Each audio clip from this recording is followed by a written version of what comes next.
What's up, Security Plus Slayers? Hope everybody's doing well. It is a fine Saturday here in Denver, Colorado, and I hope you all are doing awesome out there.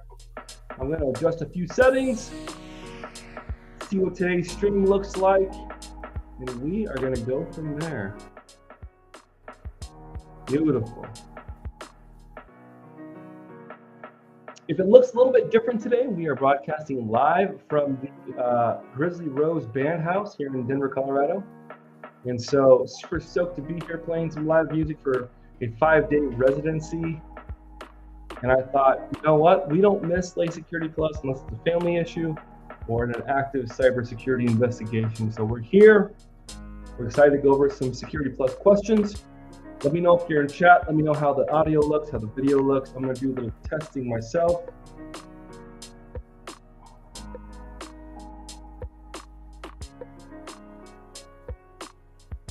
Yeah, we're live. Let's go.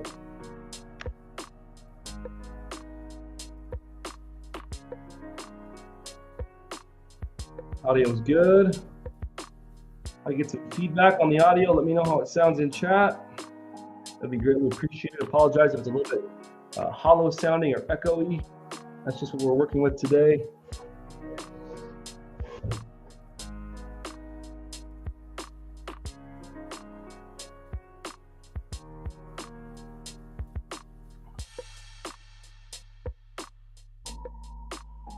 There's the fam starting to show up in droves. Let's go. Let's go. The Podfather coming in hot. Jesse, aka the Cosmic Cowboy, Ryan here. I want to give a big thanks to myself and the Slay Security Plus community. I passed my Security Plus last Sunday. This channel was a huge part of my success. That gives me goosebumps. I know it's a little bit cheesy, but that's just the kind of guy I am. As I'll tell my kids, big feelings are okay. And that's super, super awesome. Congratulations on passing. I know the feeling myself. And, thanks for letting us be a part of the journey. I say this every stream, or at least this is how I feel, even if I don't get a chance to say it. Whether we have one person watching or 1 million people watching, as long as we can help somebody, as long as we can be part of somebody's journey and help them pass their Security Plus, then it makes everything worth it. Congratulations, Brian, aka the Podfather. Sleep Queen. How is my 3-year-old? I think she's doing pretty well. She misses her dad, but like I said, if you're just joining us, welcome to Slay Security Plus. My name is Jesse J, aka the Cosmic Cowboy. And for the next hour, we're going to be doing nothing but crushing some live Security Plus PBQs and CompTIA Security Plus practice questions with a effort to help you, if this is your first time joining and you just want to study for the exam, or you want to continue to re-up your fundamentals. We're here to help you pass that Security Plus while building some mentorship and community on the way. Now that we got that out of the way, 3-year-old is doing good. Last week, I'm sorry I missed you. She just was really, needed to spend some time with her dad. And I think you guys all understand, and you're a very understanding community. The family comes first, and I really appreciate that. Mohammed Wali says, how's my weekend going? My weekend is just getting started. We are doing a 5-day residency at the Grizzly Rose, which is an iconic music venue in Denver, Colorado. People like Garth Brooks, Waylon Jennings, pretty much everybody in the 90s has played there. And so we're doing a 5-day residency. I play in a country rock band called the Sean Moon Band. I'm not going to give you the whole spiel. If you want to go find them on the socials, you can. That's SEAN MOON band.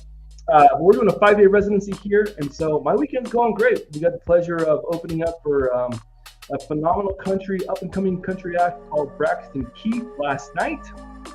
Class act. The venue is class act. We played for like 2,000 plus people last night. It was pretty epic. But yeah, so we're taking it easy today on Saturday. We have sound check here in a couple hours. Got to load in and do it again. We got a 5-hour, we've got 5 40-minute sets that we play tonight, so it'll be pretty fun. Mike and Nim says, hey class, how are we doing? Good to see you. All right, as always, to be fully transparent, I want to pay some bills and get out on the road. FedEx says, oh, the band is on the road. The background makes sense. Yeah, I wish I could have that. If it was If I was more, see, it says, you can look, it says the Grizzly, or say the Grizzly Rose band has a bunch of guitar cases and clothes, you know, living that band on the road life. Pretty fun. Miss the kids. All right, let's pay some bills. Let's get into it. Listen, we see this time and time again. Zero-day attacks and exploits are totally wrecking supply chains, and they're keeping CISOs and other leaders up at night. We don't want you to worry anymore. Harden your security with ThreatLocker. Listen, worldwide companies trust ThreatLocker to secure their data and keep their business operations moving forward at light speed. That's how we work, right? Too much talking.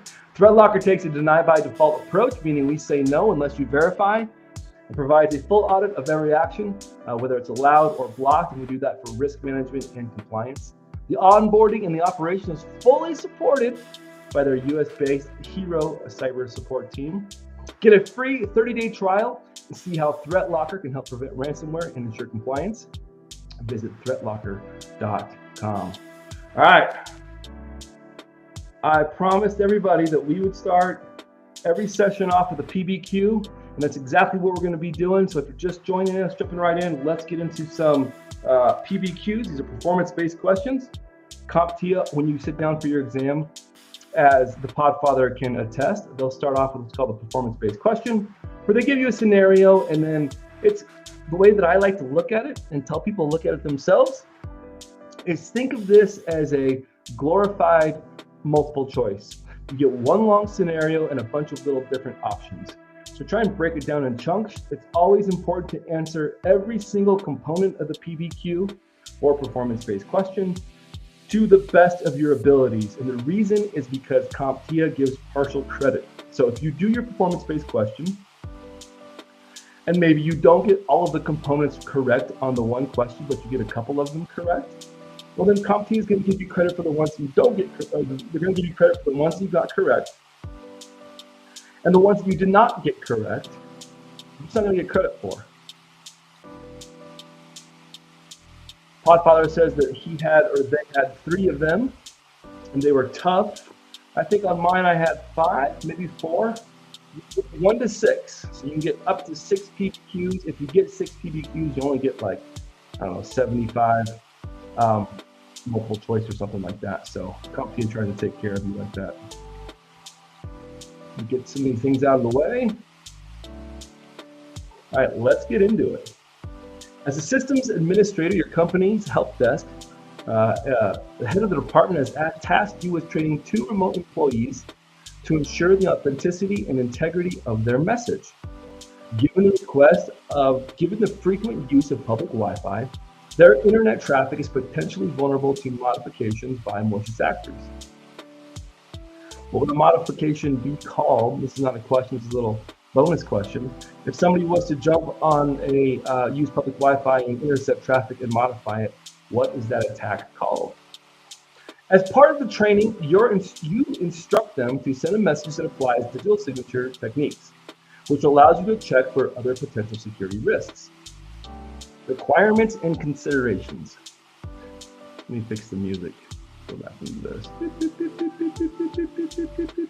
And play. And back to chat. Requirements and considerations.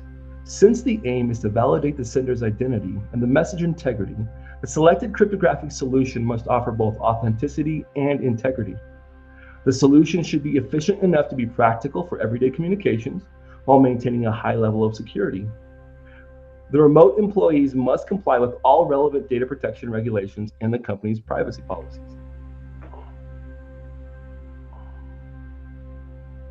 Yep, man in the middle attack, or an on-path attack, good call, FedEx. Make sure we can see our drop downs, and we can. Based on the scenario, use the drop-down selectors in the interactive diagram to accurately depict the process of creating, sending, and verifying a digital signature.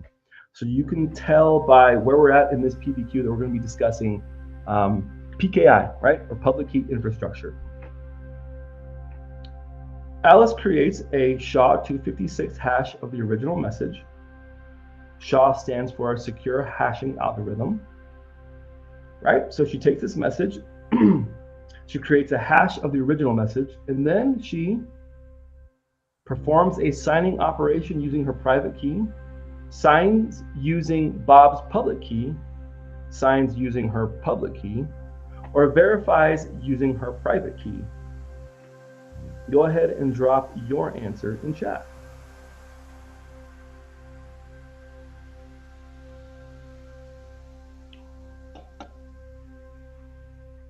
Alice creates the hash of the original message, right? So when we have a hash of something, we're doing that for the purpose of integrity.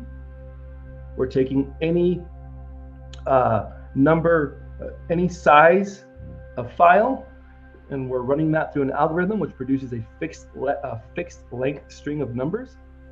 And so that way, when you send it in the way that it was originally designed, and you hash it, right?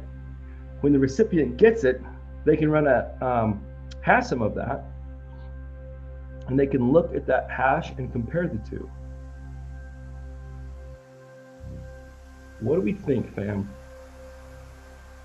After Alice creates the 256 hash of the original message, she then performs a signing operation with her private key, signs using Bob's public key, signs using her public key, signs using her own public key, or verifies using her private key.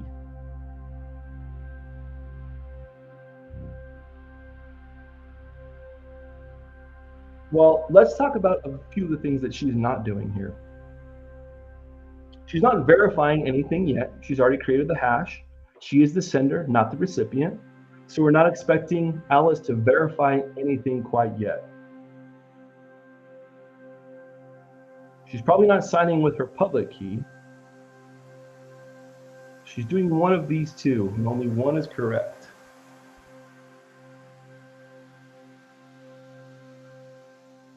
Mike and Nim says signs with her private key.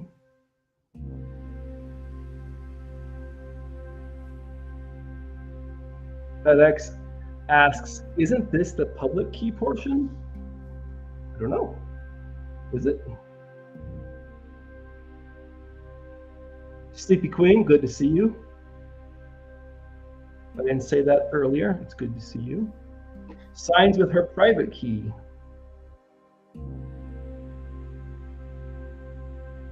Muhammad Wali says, performs a signing operation with her private key. Okay. I like that. I like where we're headed. I tend to agree. Since she's not going to be signing using Bob's public key, and she's not going to sign with her public key, she's not verifying anything, but she is signing the operation with her private key. So I agree. Make sure that went in there. And then another thing with the PBQs, I'll take a quick little sidetrack, is you want to make sure that you're clicking on everything possible, making sure that there's no missing interactions or things that you can click on, icons you can click on that you might have missed, because I've heard horror stories of people missing performance-based questions solely because they didn't know that something was interactive. All right, so she signed it. What is she creating? A digital signature, a signed hash, a signed message, or a verified message?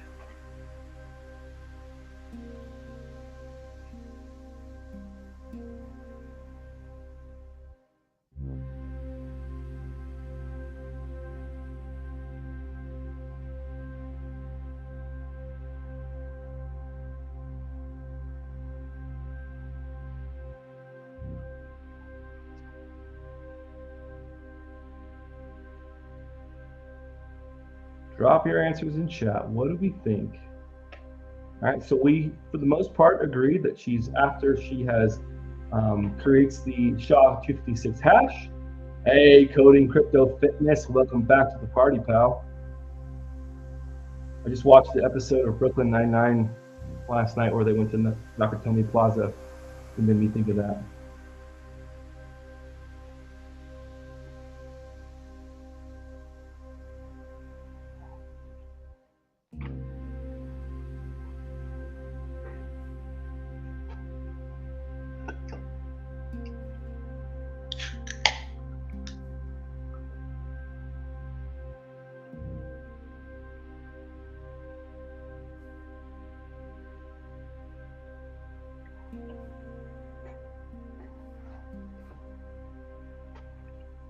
I see digital signature coming up. I see Die Hard coming up, one of my favorite holiday movies or action movie.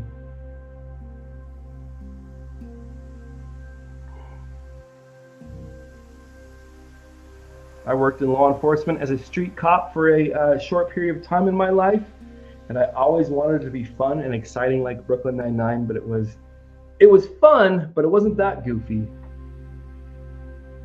All right, so she's hashed the original message.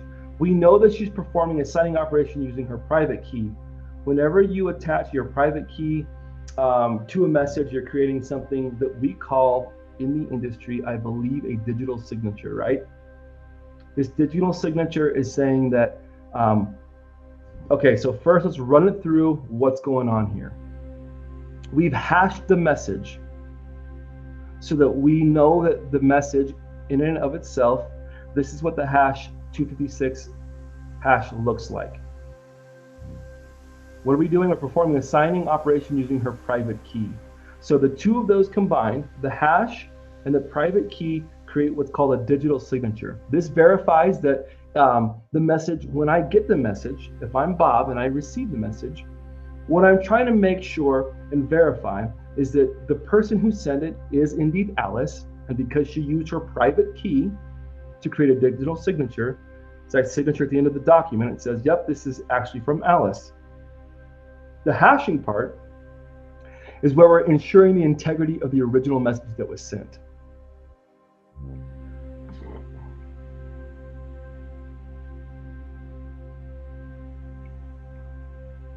Miss Franklin, welcome back to the party. Good to see you. Next, Alice attaches the digital signature, private key, public key, or signed message to the original message to deliver to Bob.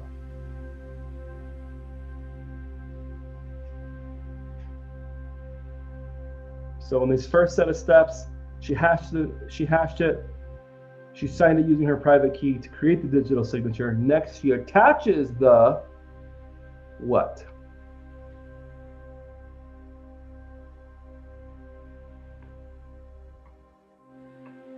Exactly. That's the beauty of PKI, is non-repudiation.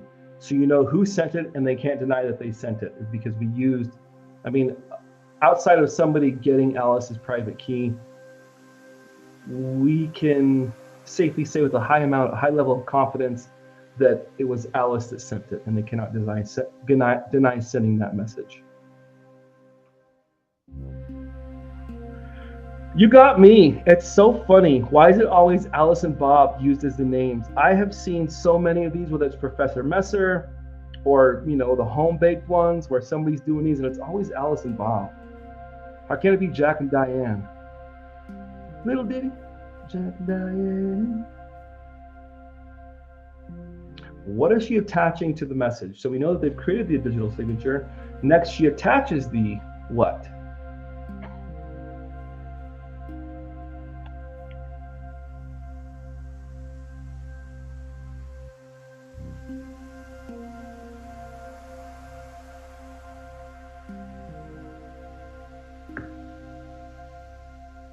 Right? Well, she's not attaching the signed message to the original message.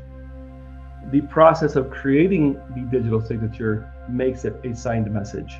So that's a little bit of a funky answer, so we can take that one off.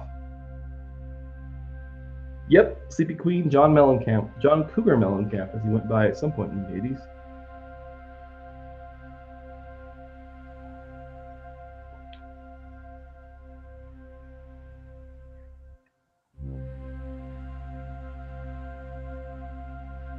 Mohammed Dwali Munim says, public key, private key.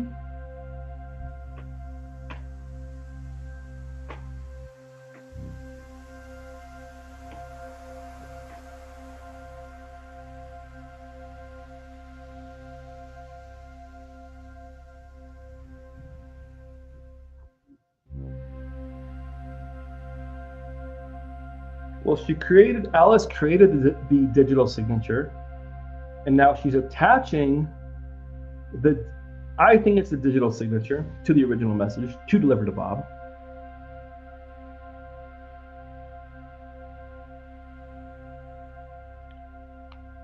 in response to one of the answers here that is possible, public key, private key, you're right. They would not add their private key to it.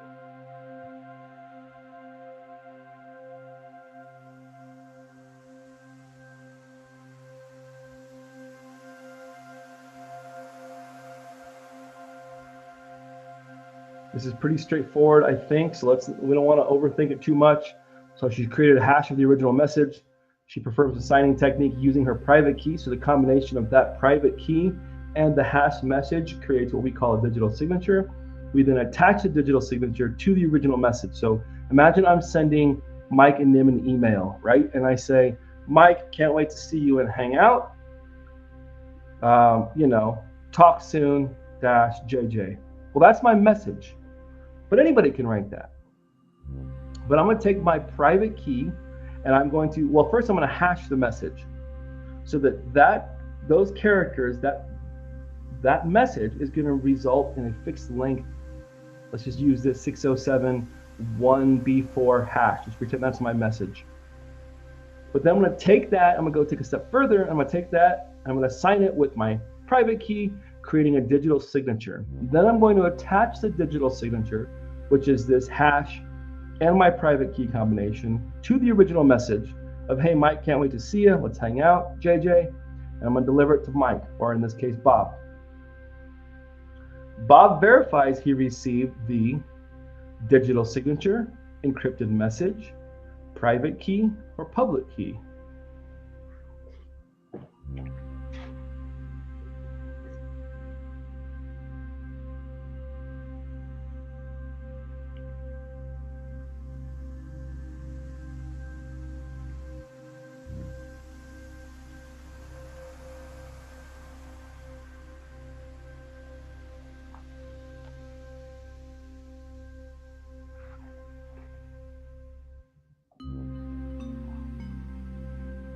Bob verifies he received the encrypted message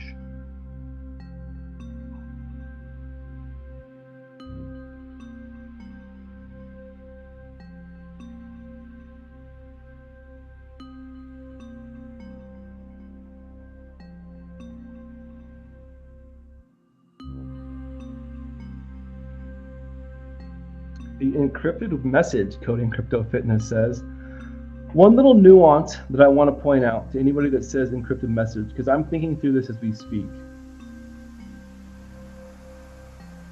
In order for something to be encrypted, it has to be able to be decrypted. And we know from studying cybersecurity that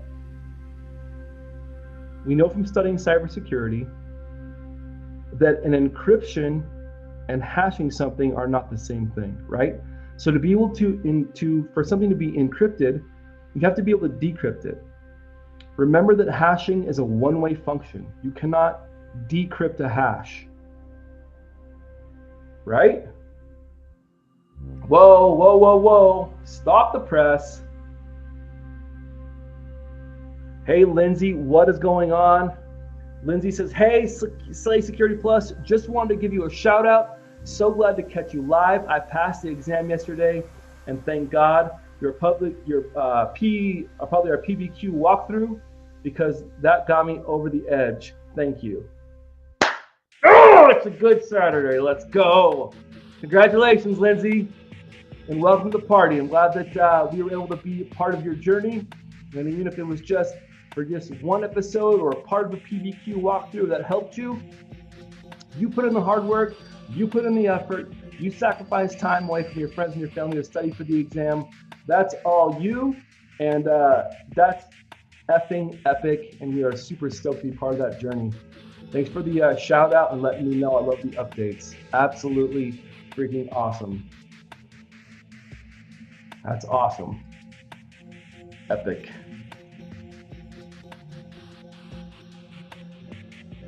All right, so Bob's going to verify he received the, the private key from Alice is part of the signing process.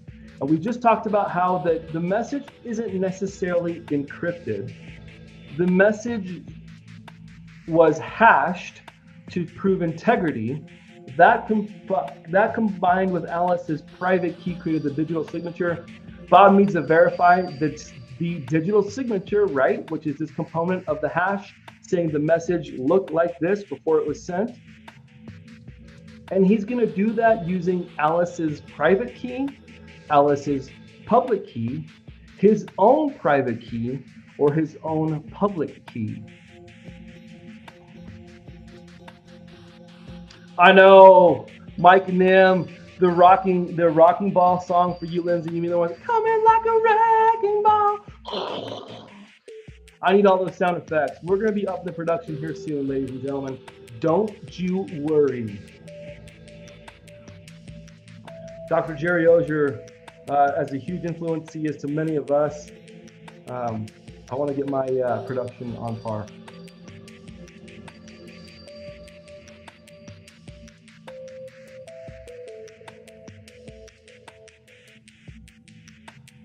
Mike Nim says he wants to verify the digital signature using Alice's public key. Remember, the options are Alice's private key, Alice's public key, Bob's private key, or Bob's public key.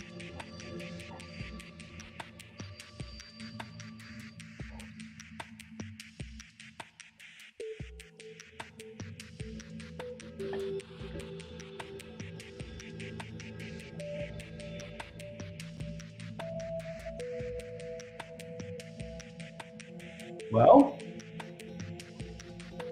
we know that he can't use her private key because it's hers. So I lean towards using her public key.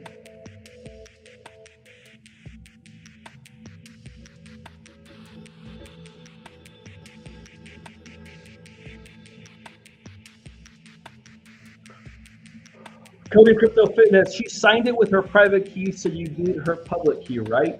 Correct. That is correct. So that is what we need. But he does the same thing. He sees the hash up here. Okay, so he goes, okay. Bob then performs a comparison of the received hash with his computed hash. So he sees in digital signature, there's this hash of 6071, B as in boy, 45F, as in Frank, C as in Carl, 3. But when he computes the hash on the receiving end, he finds that the message says 9071845, C as in Carl, E as in Edward, 3. So something happened in between those processes during transmission, if you will. Data in transit. Correct. That's where I'm, yes, we're thinking through it, we're thinking clearly, let's go.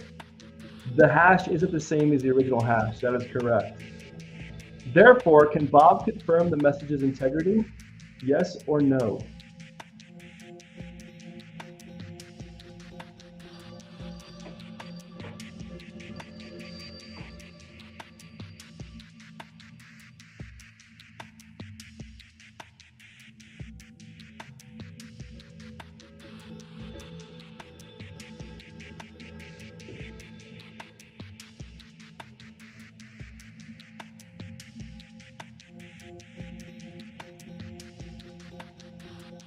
I mean, this is pretty straightforward, right? Code and Crypto just said it, the hashes are the same. Therefore, we cannot confirm it. There we go. The answers are rolling in. Sleepy Queen says no. Code and Crypto Fitness is a hard no. And Mike and Nim is saying no. Where there is 3, that is a consensus. I think we can pretty much send this. Quick recap. She has the message resulting in this 607 hash. She then performed a signing operation using her private key to create the digital signature. She then attached the digital signature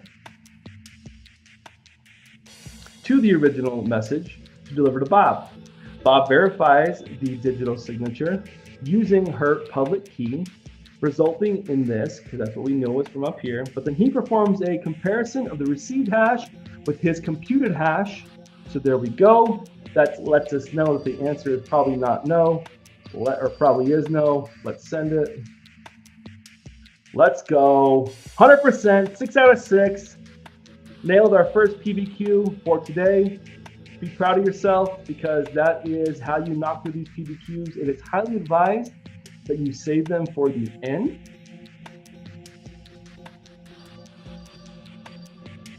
Awesome. Good job, team. Let's go. All right, let's get into some practice questions. Now we are knocking, we're going through these. Evaluate, let's go back to some of these that we left off and didn't do so hot on. There we go. We talked about this a little bit earlier, coding crypto fitness. If you got one part wrong and received some marks, so if you got, let's say that you only answered one component of that PBQ correctly and you missed all of them, let's say you've got only 1 out of 6 correct, you would get marks for the one that you got correct. If the components that you missed, you just wouldn't get points. It wouldn't take away from your overall score, but you wouldn't get points for them.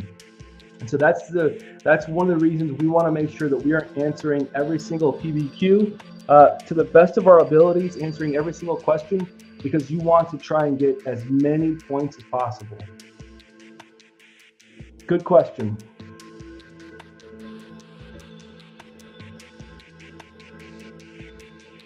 Let's jump back into lesson 9, fam.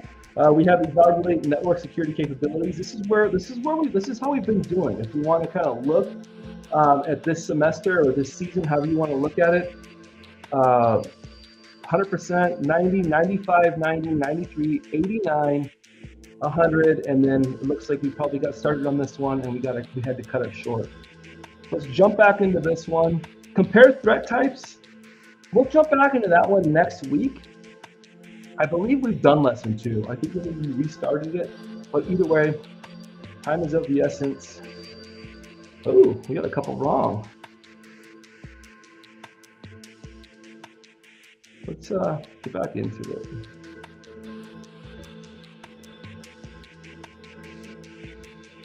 Coming in hot, this one has a difficulty level of expert. Remember, you're not going to see that on the actual exam. The actual exam is going to give you a mishmash of everything from super simple questions all the way up to what they would consider harder questions. Which of the following methods is a replacement for Wi-Fi protected setup, or WPS, as a more secure means of configuring client devices with the necessary information to access a Wi-Fi network? A, device provisioning protocol, or DPP. B, Wi-Fi protected access 3, or WPA3. C, enhanced open. Or D, simultaneous authentication of equals, or SAE.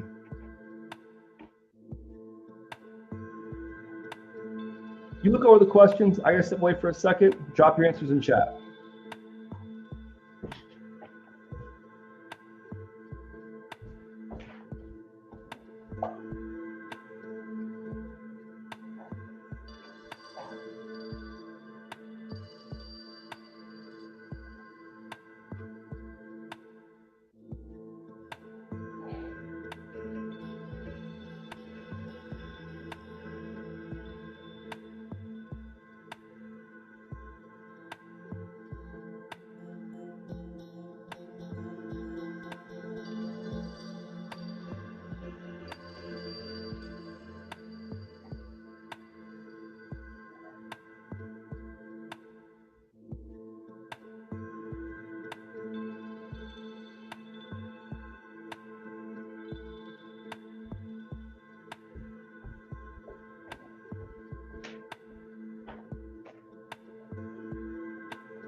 Sleepy Queen saying B. FedEx says B. Mike and M says B.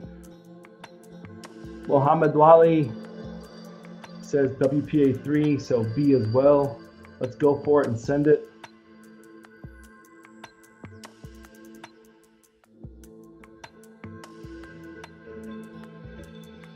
Dang, all right, take notes, folks. This is how we learn. We learn from the ones that we get incorrect.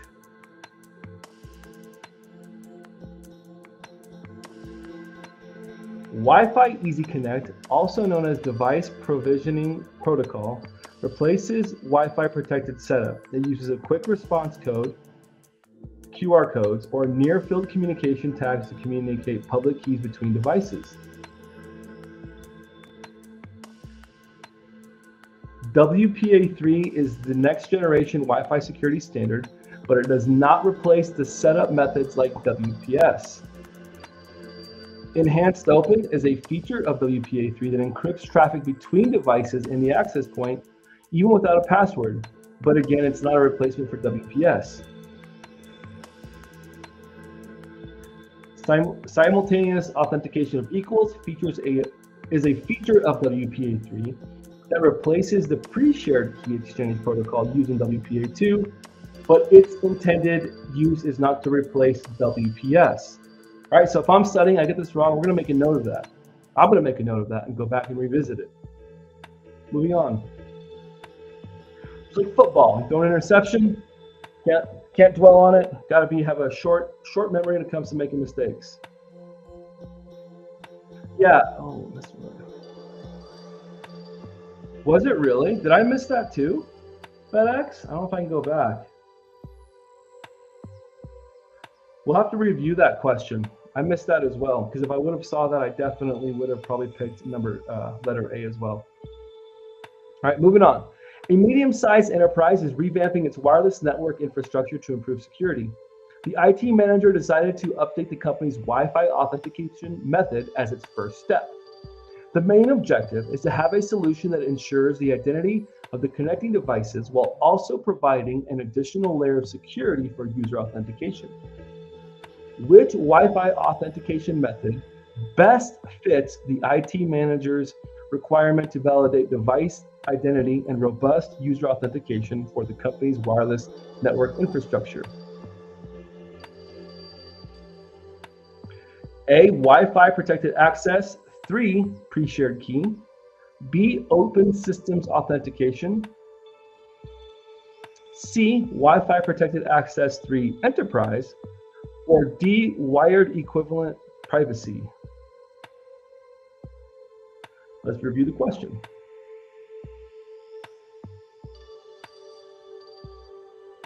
The IT manager decided to update the company's Wi-Fi authentication method as the first step. The main objective is a solution that ensures the identity of the connecting devices while also providing an additional layer of security for user authentication.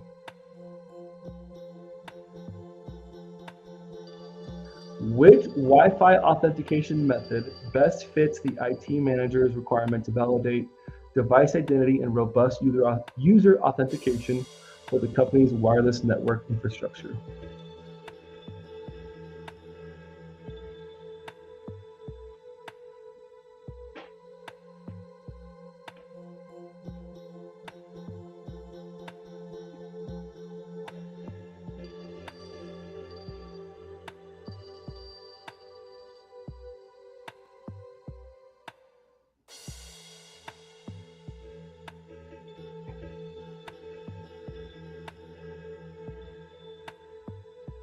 I tend to lead away from A because we have a pre-shared key, and one of the features that we need to validate device identity, right? And I don't think that a pre-shared key does that. As long as you have the pre-shared key, you're good to go.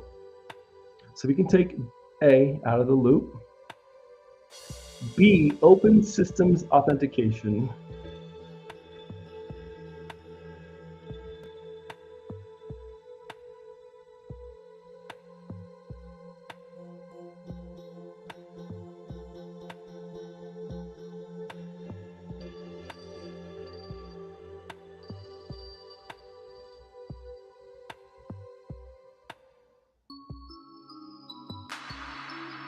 Open system authentication is a way of establishing a wireless connection between device and an access point without any verification of identity or credentials. Okay. So going back, we need to be able to validate device identity and robust user authentication. Well, open systems actually does neither of those.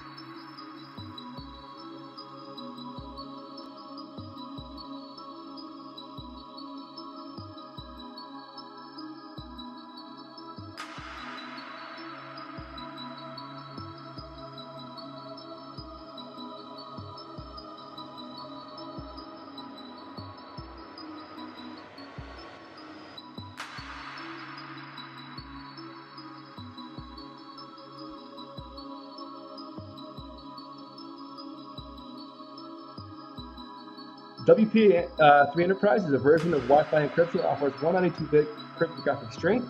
It is designed for networks transmitting sensitive data such as government or finance. WPA3 Enterprise makes it mandatory for the use of protected management frames on all connections, providing additional protection against attacks. Instead of using a password, WPA3 uses an authentication server.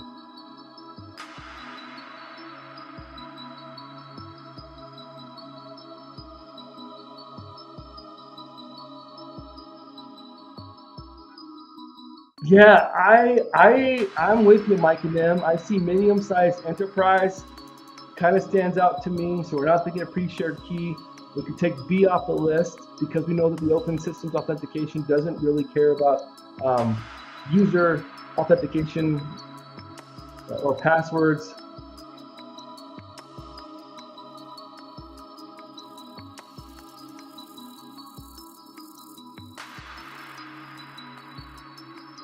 Yeah, and also WEP is an unsecure method.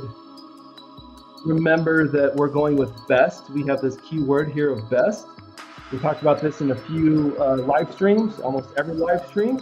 So when you see a keyword like the best option, the most option, there is a chance that this question has partial credit attached to it. So there's one answer that is meh, okay, and one is better. I'm gonna go with C. Let's send it. Let's go. The first one, getting one wrong off the gate, off the rip, kind of tricks you a little bit. And that's what I said. We agreed that WPA3 would be the most secure. Let's go over the ones that are incorrect. While WPA3 pre-shared key offers enhanced security over its predecessors, it does not distinctly validate device identity. And its foundation was originally a pre-shared passphrase, right? And so we're not validating the identity at all, the device identity. Remember that open systems authentication does not provide actual authentication. It allows any device, if it knows the SSID, making it the least secure option. And then WEP is an outdated encryption. So there we go. FedEx jumping in chat. Sounds like maybe you need an MDM to install the key and MAC filtering, potentially.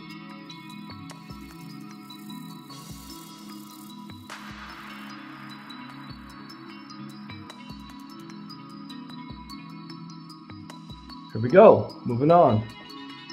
A co-working office wants to upgrade its Wi-Fi encryption to Wi-Fi Protected Access 3, which feature of WPA3 replaces the pre-shared key exchange protocol in WPA2 to ensure an attacker cannot intercept the Wi-Fi password, even when capturing data from the successful login.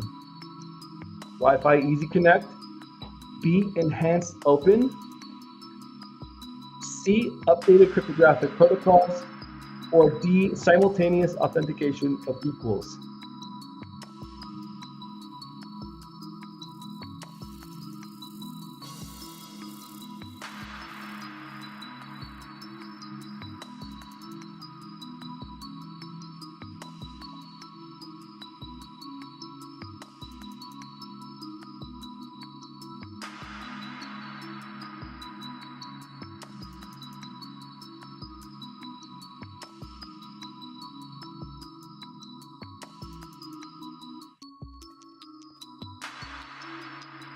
Wi-Fi Enhanced Open is a protocol for encrypting Wi-Fi sessions over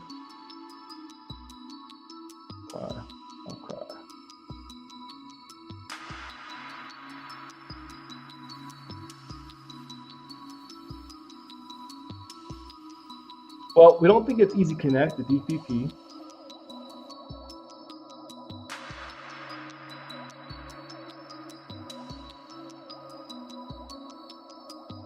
Updated cryptographic protocols, which is important, but is very broad and is not necessarily lending to the question where it's asking which feature of WPA3 replaces the pre-shared key exchange protocol to ensure an attacker cannot intercept.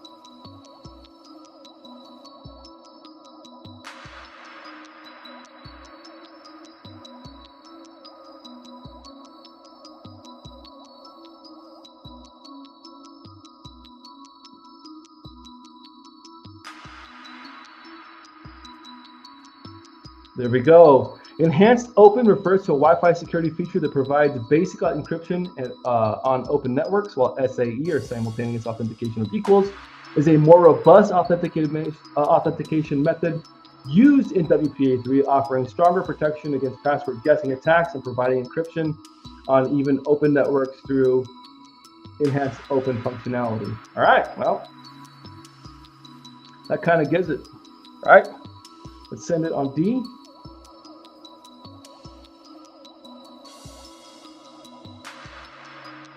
I'll tell you what, as a cybersecurity practitioner myself and somebody who works in the industry and has my Security Plus, this is a great reminder for me to go back and touch up on these networking fundamentals, network security fundamentals. Correct. Woo! SAE is a feature of WPA3 that replaces the pre-shared key and exchange protocol in WPA2. SAE ensures attacker cannot intercept the Wi-Fi password even if they intercept the login.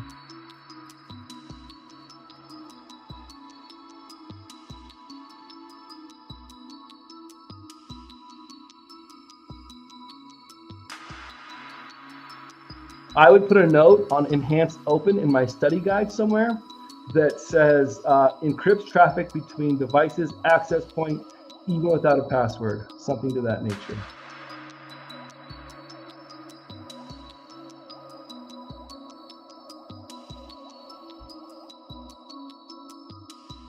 Here we go. A large organization faces increasing threats from unauthorized devices trying to gain access to its network. The CISO, or Chief Information Security Officer, seeks to modify the company's network infrastructure to incorporate a more rigorous method of validating both users and devices before granting access to resources. Which network access control method should the CISO implement to ensure rigorous validation of both users and devices, offering the highest level of security against unauthorized access to the company's network infrastructure? A, 802.1x, B, media access control address filtering, C, virtual private network concentrator, or D, a stateless firewall?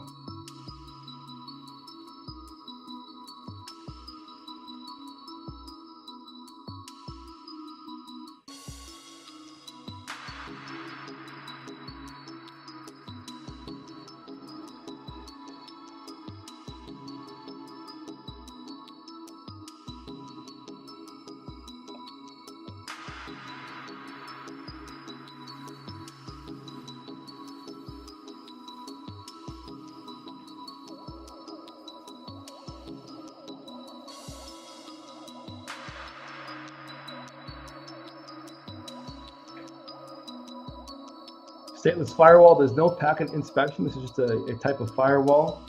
So we know it's not D. A VPN concentrator is not asking at all what we're talking about.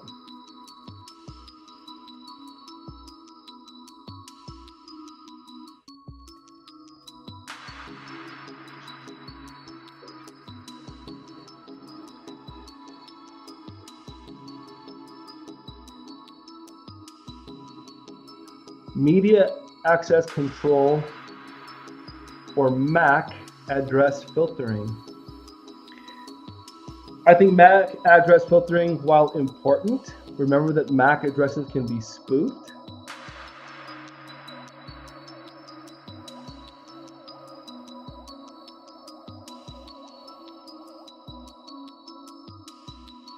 (8021x)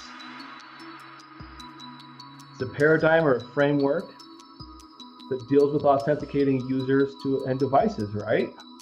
Oh, Coding Crypto Fitness just said it. I think 8021x is for validating devices and users to a network. I tend to agree.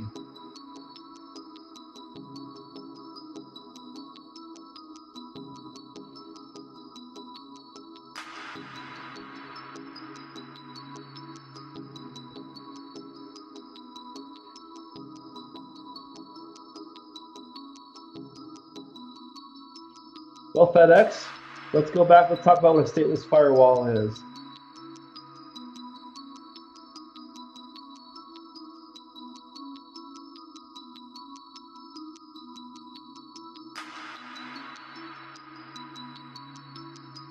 Remember that a stateless firewall is the most simple and basic type of firewall. It only examines the headers of the information of each packet. It filters or blocks packets based on static values like IP addresses, ports, and protocols, right? But we're not seeing anything that has to do with authentication of who the person is, right? So I lean towards A, because I know that 8021X is a framework for authenticating and validating devices, authenticating users and validating devices. Send it. Here we go. Let's go, fam. The standard 8021X provides port-based network access control, ensuring a high security by rigorously authenticating both users and devices. It uses credentials or digital certificates to verify the identity of each identity before granting access. While MAC address filtering allows devices to connect based on their unique hardware, it falls short of authenticating individual users. And just like we had discussed, malicious actors can spoof MAC addresses, undermining their effectiveness. And then going back to the stateless firewalls, inspect each packet individually without considering any prior connection history. They cannot remember the state of an active connections, making them ineffective in authenticating users or devices.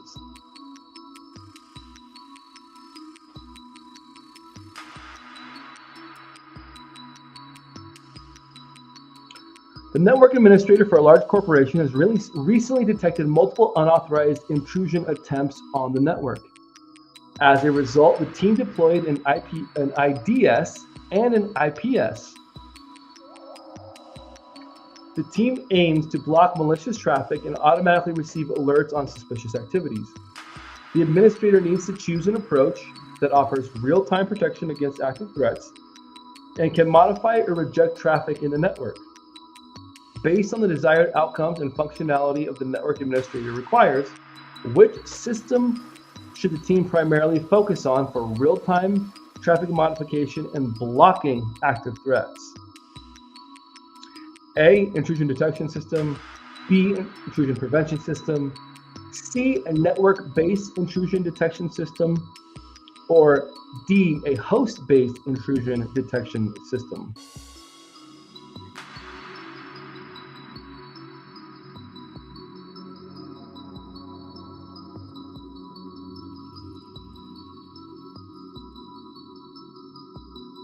There's a key word in this question.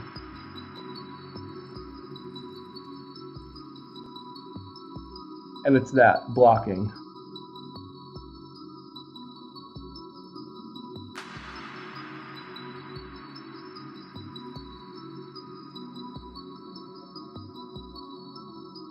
Right? When I think of blocking, if I am playing football,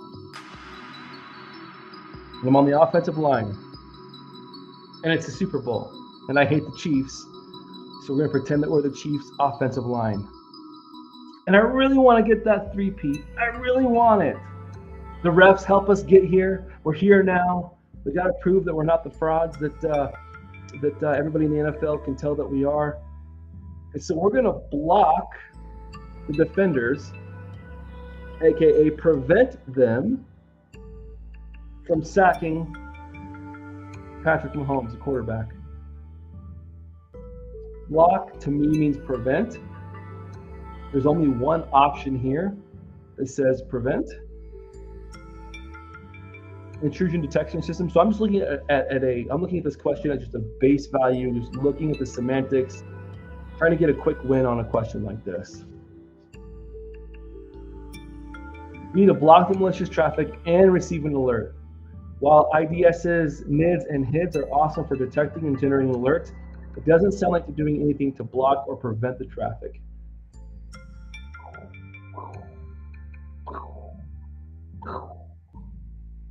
Hey Sandex, welcome to the party.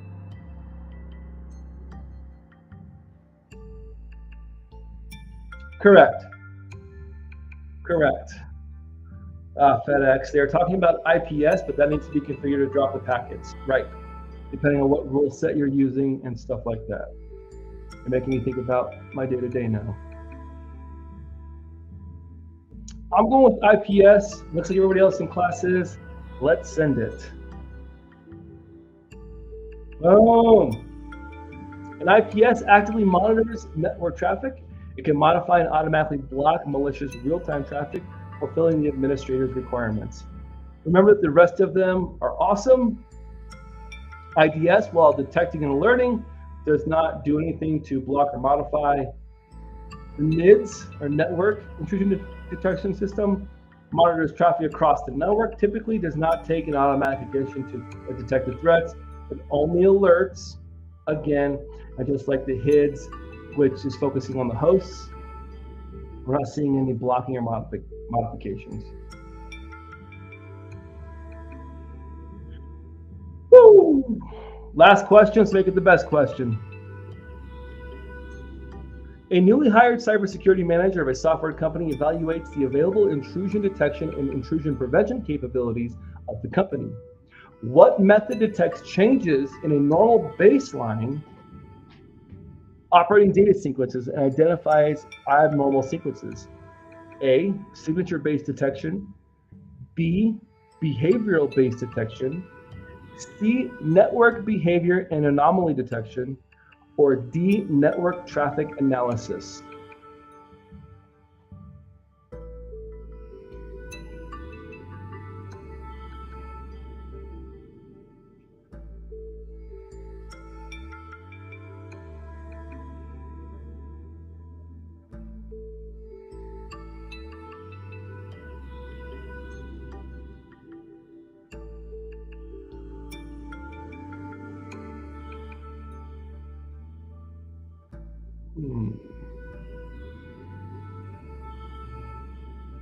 We're not looking at signatures.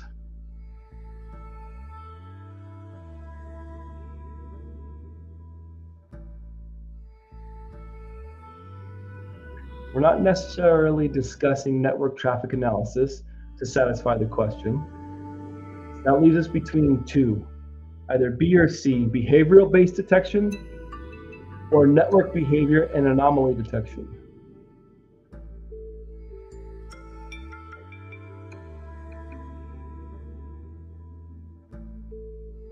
Good point, FedEx. FedEx said the keyword here is baseline. Coding Crypto going with C.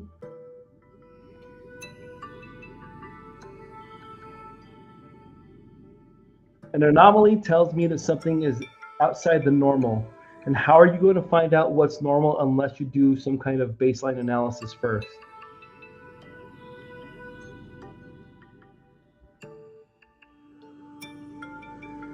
The word abnormal and anomaly kind of go hand in hand. Yeah, I'm going with C as well.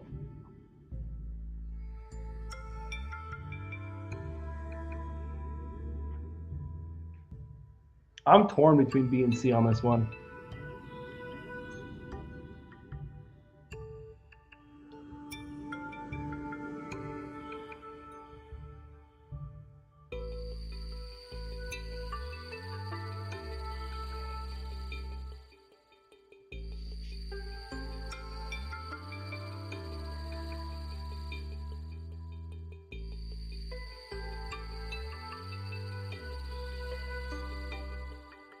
FedEx saying, because the threats can be anything rather than just network. Right, which behavioral-based detection kind of covers, our bases on both of them.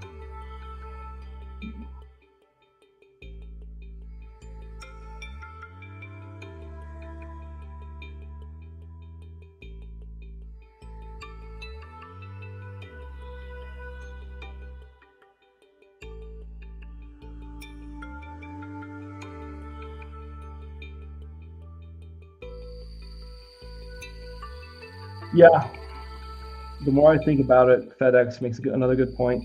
The question doesn't specify the network risk. The word anomaly is really kind of getting me going because an anomaly tells me there's something different from the baseline.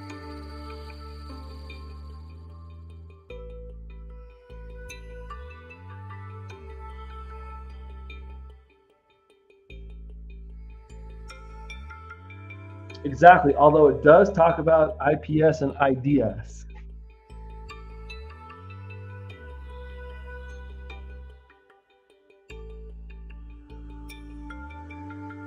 Which I usually associate with network as well. I'm going to go with C and send it. I think we're all doing great. We know that's going to be B or C. Here we go, folks. So we knew it was B or C. Behavioral-based detection is a network monitoring system that detects changes in normal operating data sequences and identifies abnormal sequences. Okay.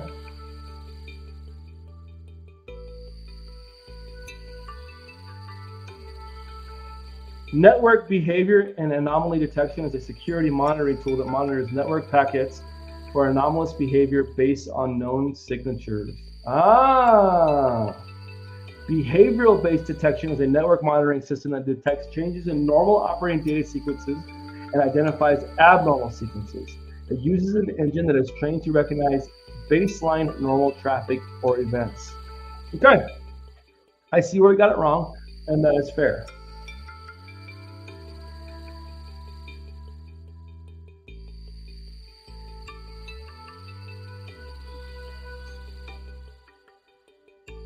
It's all right. That's how we learn. This is a tough one. This is a tough section for us. We're going to get through it, and then we're going to go back. We'll do our studying, and we're absolutely going to slay this next section. So let's go. A security administrator reviews. This is going to be our official last question because I didn't like ending on that last one. A security administrator reviews the network configurations of a recently deployed server. The administrator notices that certain unnecessary services have access to the server, potentially creating vulnerabilities. The administrator decides to refine the access control list, or ACL, to enhance the server's security. Which action will the security administrator most likely take when refining the ACL to ensure that only necessary services communicate with the server, thereby reducing the potential attack vectors?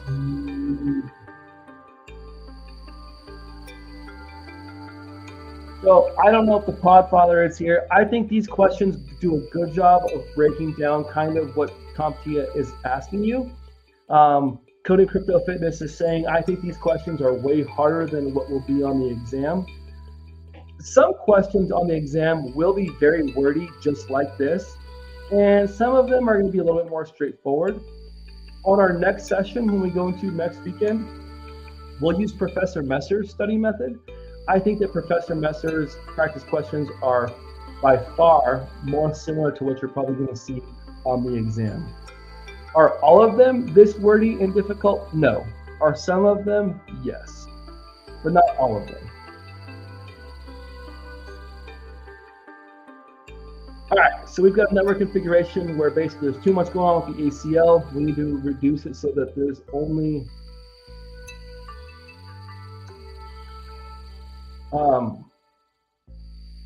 Podfather, who just recently took the exam, says, I'm here. These are great questions. Yeah, so a healthy combination of the CompTIA ones we got here, and then I think Professor Messer's questions are going to get you really close to the ballpark of what they actually look and feel like.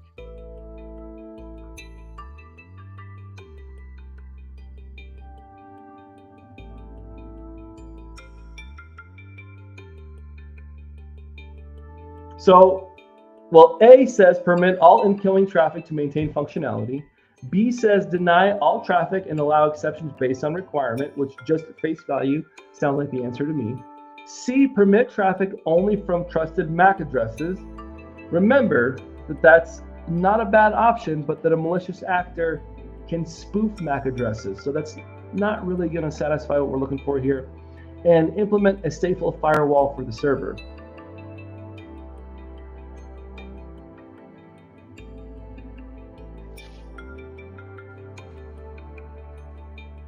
Yep, Podfather makes a really good point, and we do say that on this podcast, on this stream. It's important, as you say all the time, but if you're spending too much time on one, flag it and try again later if you have more time. Remember, on the actual exam, you're going to get the option to flag a question. Then once, because it works linearly, right? You go question, question, question, answer it or flag it. Once you get to the end of the exam, you're going to get this pane, right? You're going to get a screen, a pane of glass. You're going to get a screen, and it's going to show you all the questions that you've answered. It's going to have all of the ones that you flagged.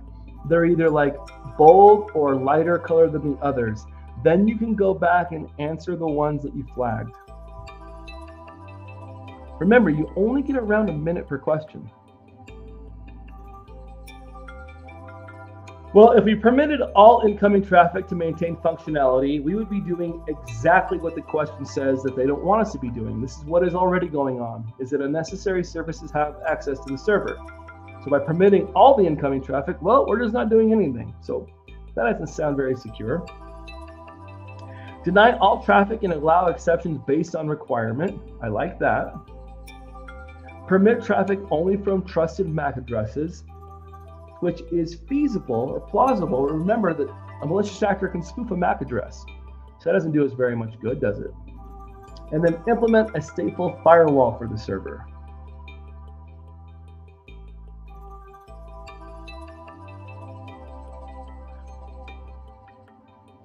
Well, a stateful firewall going to the server is going to do a little bit more packet inspection. It's going to have a memory of whether that connection was allowed or not previously.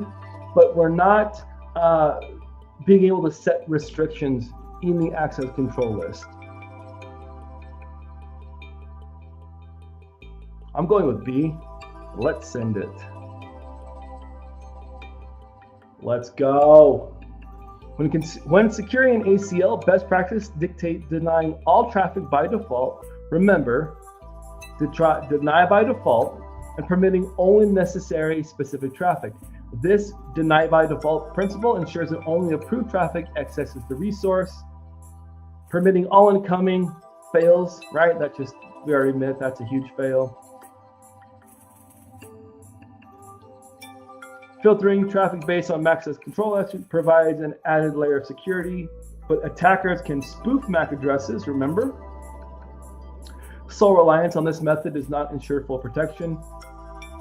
Stateful firewalls effectively monitor active connections and decide on packet allowances. However, the question focused on refining ACLs for essential services, which is what I said, but this just said it a little bit more abruptly, right? A little bit more concentrated.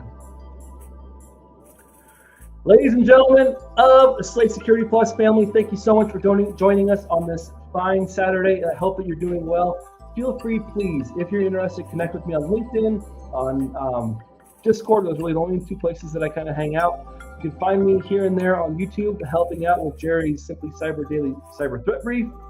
I've got 2 songs to learn to go over before we play tonight at the Grizzly Rose. So we're going to cut this stream a little bit short, but from the bottom of my heart, thank you for being here. Congratulations to the Podfather. Congratulations to, let's go back, Lindsay, for passing your Security Plus. That's epic. Like I said, always makes it worth it, whether we can help one person or 1,000 people. I'm going to call it a day. We're going to end on a high note. All right. From Denver, Colorado, my name is Jesse J. You guys are Slate Security Plus. Until next time, stay secure, everybody.